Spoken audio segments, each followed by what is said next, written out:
என்ன பண்ணியிருப்பான்னுட்டாங்க நினைக்கிறேன். எனக்கே தெரியும் தொகுதி இருக்குது திடீர்னு சொல்லி திடீர்னு நான் வந்திருக்கேன். நீங்கள் 5-6 இடத்துல கொடியேற்றவங்க இருக்குது. அது சிஎம் ஃபங்க்ஷன் அங்கே போனோம். அதான் இருக்குது காவேரி ஹாஸ்பிட்டல் வடபழனி நல்லா பண்ணிட்டு இருக்காங்க. ஒரு பேஷண்ட்டு கூட அனுப்பிச்சிருந்தேன். பில்லு கூட கம்மி பண்ணி கொடுத்தாங்க. ஏழைங்களுக்கு கொஞ்சம் கம்மி பண்ணி கொடுத்து சார், அதான் எனக்கு தேவை. நான் எக்கச்சக்கமாக கொரோனா பீரியடில் ப்ராப்ளம் வந்தது. ஃபோன் மேலே ஃபோன் வரும், 1 மணி 2 மணி 10 மணி நைட்டெல்லாம் வரும். ஏழைங்களுக்குலாம் கிம்சி ஜெனரல் ஹாஸ்பிட்டல் எல்லாம் சொல்லிடுவேன். நீங்களாம் தெரியும், ஃபோன் பண்ணி போய் சொல்லுவேன். இப்போ சார் ரொம்ப பேஷண்ட் ரொம்ப இருக்காங்க சார், நான் 4 மணிக்கு ஃபோன் பண்ணிச்சிடுவேன். ராத்திரி 2 மணிக்கு சார் 4 மணிக்கே தருவேன், அதான் சார் இருப்பேன். அதுபோல் 100 பெட் என் சொந்த செலவில் காந்தி ஹாஸ்பிட்டல் ஒரு பெட்டு போட்டேன், கேஎம்சி ஒரு பெட் போட்டேன். 2 அங்கேயே போகலான்னு பார்த்தேன். 5 ஏக்கர்ஸ் அங்கே சின்ன டாக்டர். அப்புறம் மாஸ் சொன்னார், டாக்டர்ஸ் எல்லாம் டீன் தான். இங்கே 100 கேஎம்சி 100 போட்டேன். கொரோனா பீரியடில் நல்லா இருந்துச்சு. அது கொரோனா பீரியடில் கொரோனா லிஸ்ட் வந்துடும். மார்னிங் ஒரு 10 பேர் வச்சேன். இல்லை கார்பரேஷன் லிஸ்ட் எடுத்து நேராக ஃபுட் அனுப்பிச்சிடுவேன். கார்த்திகா ஃபுட்டை சொல்லி அவருக்கு அனுப்பிச்சிட்டு இருந்தேன். பத்தலை. அப்புறம் 25 பேர் வச்சு பெரிய கோட்டீஸ்வரர் வீட்லேயே வந்திருக்கு. 10 பேருக்கு 1 மந்த் தான் நானே ஃப்ரீயாக சப்ளை பண்ண நல்லாயிருக்கும். மார்னிங் அண்ட் ஈவினிங் நைட் 3 வேலை. அப்புறம் தொண்டு ரொம்ப பண்ணிட்டு இருக்கேன் சார்.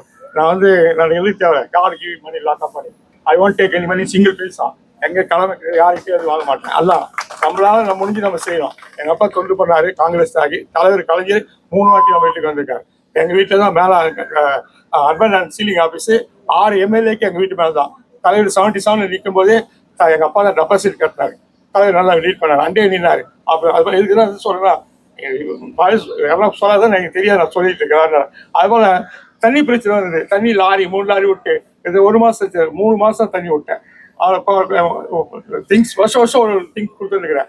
ஆனால் இன்னைக்கு என்னை கூப்பிட்டதுக்கு ரொம்ப சந்தோஷம். காவேரி ஹாஸ்பிட்டல் நல்லா மேலே வரணும்.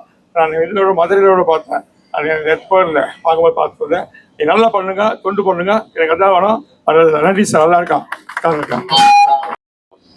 நான் இங்கே நிற்கிறது கூட காவேரி ஹாஸ்பிட்டல் தான் காரணம். அது ஒரு முக்கியமான அது என்னன்னா இந்த ரைட் டைம். நான் எனக்கு நடந்ததே என்னுடைய நண்பர்கள், நான் யார் கூட எல்லாம் போய் என்னுடைய சர்க்கிள் எல்லாம் எங்கே இருக்கிறேனோ எல்லாருக்கும் முன்னாடியும் இந்த ஹோல் ஈவெண்ட் அது நடந்தது எல்லாத்தையும் நான் டிஸ்கிரிப்டிவாக சொல்லுவேன். அது எவ்வளோ கான்சியஸாக இருக்கணும், எப்படி இருக்கணும். அப்புறம் ஒரு டிசிப்ளினை எனக்கு காவேரி ஹாஸ்பிட்டல் தான் லைஃப்பில் இதெல்லாம் இப்படின்னு எனக்கு கரெக்டான ரைட் டைமில் எனக்கு எஜுகேட் பண்ணாங்க.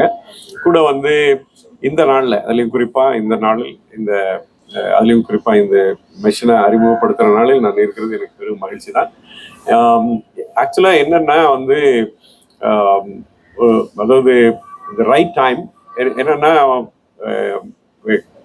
எனக்கு அது அந்த ஈவெண்ட்டே நான் சொல்லிடுறேன். எனக்கு ஆக்சுவலாக இட் இஸ் நாட் தேட் எல்லாருக்கும் ஒரே மாதிரி இருக்காது. டாக்டர் சொல்லுவார், எல்லாருக்கும் ஒரே மாதிரி இருக்காது. ஆனால் எனக்கு ஒரு செரிக்காத மாதிரி ஏப்பம் வராத மாதிரி இருந்தது. ஒரு கான்சியஸாக ஒரு 4-5 ஹவர்ஸில் என்னோட சம்மந்தப்பட்ட நண்பர்கள், அதுலேயும் குறிப்பாக டாக்டர்ஸ் எனக்கு தெரிஞ்ச நண்பர்கிட்ட அதுலேயும் எழில்கிட்ட நான் சொன்னது.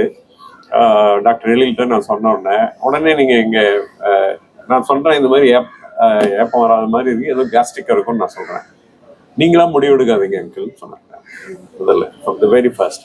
தென் ஆஃப்டர் தேட் நான் எங்கே இருக்கீங்கன்னு கேட்டுட்டு எனக்கு வண்டி அடிச்சாப்புல நான் அங்கே போகிறதுக்குள்ளே எல்லாருக்குமே ஆர்கனைஸ் பண்ணிட்டாங்க. தென் வித்தின் அ டே இன்வெஸ்டிகேட் பண்ணி அப்புறம் என்னன்னு கேட்காம எனக்கான கன்சர்ன், அதுலேயும் குறிப்பாக எனக்கு நண்பர்களாக இருக்கிற டாக்டர்ஸ் சேர்ந்து வித்தின் அ வீக் எனக்கு நான் திரும்பி நார்மல் ஆகிற மாதிரி என்னை ஆக்கிட்டாங்க. அதுதான் பெரிய அதான் ஏன் அதை சொல்கிறேன்னா, ஆக்சுவலாக அந்த கேர் எனக்கு அங்கே போன பிறகு தான் தெரிஞ்சது. இன்க்ளூடிங் அதாவது என்ன நர்ஸ் இருப்பாங்க பாருங்க, எல்லாருடைய முகத்துலையும் நான் ரீட் பண்ணேன். அதுதான் மிக முக்கியமானது. நான் திருப்பி வந்ததுக்கு காரணம் நான் அங்கே இருக்கும்போதே எனக்கு வித்தின் அ வீக் நான் திரும்பி ஸ்கெட்ச் பண்ண ஆரம்பிச்சிட்டேன். அங்கே என்னுடைய பெட்லேயே என்னைய ஸ்கெட்ச் பண்ண வச்சுட்டாங்க, திரும்பி ஒர்க் பண்ண வச்சுட்டாங்க. அந்த வகையில் என்னுடைய லைஃப் டைமில் ரெஸ்ட் ஆஃப் தி லைஃப் நான் காவேரி ஹாஸ்பிட்டலோட கனெக்டடாக தான் இருப்பேன் இன் எவ்ரி ஆக்ட். அதனால இந்த நாளில் உங்கள் எல்லோரோடும் சேர்ந்து இந்த நாளில் இங்கே இருப்பதில் எனக்கு பெரும் மகிழ்ச்சி. நன்றி, வணக்கம்.